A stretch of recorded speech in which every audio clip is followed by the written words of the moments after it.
I am Shelonda Stokes, president of the Downtown Partnership of Baltimore, founder of greiBO Media, and I am East Baltimore.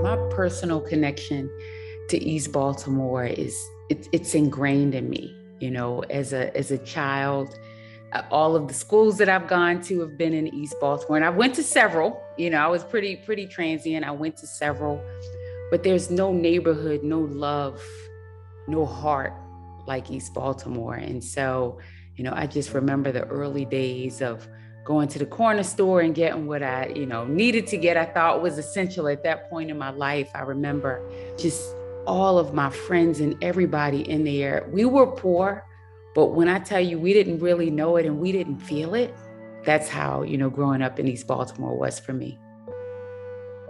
You know, when you talk about the evolution of the East Baltimore community, it's hard, right? Because like most of Baltimore, there are some areas that have thrived, especially if you look over in the sort of Hopkins area, EBDI, you see some growth, and some that need a little bit more love. You still see where I grew up on Collington, you still see some areas that really are in need of support and investment. And so I think East Baltimore sort of represents the dichotomy of our city. Having access to resources is an important driver, an economic engine, right, to what makes thriving communities. In East Baltimore, I think we've had to fight a lot to make sure that we could have, and it's not just access to money, which is important for development, but it's access to fresh foods, it's access to, credible and reliable transportation. It's all of those things that help move an economy. EBDI and being a part of that board, was really essential to a part of my growth and the growth of that area overall. We were helping neighbors and residents, acclimate to the changes that were happening. Some of them had to move away, and we wanted to make sure when they were coming back that they had a place to come and a voice in the process. You go in that area now, Starbucks, Henderson Hopkins, and you talk about the development of the school and just all of the development projects that are happening there now. And so what you see is when you have true public-private partnerships, what can really happen to an area.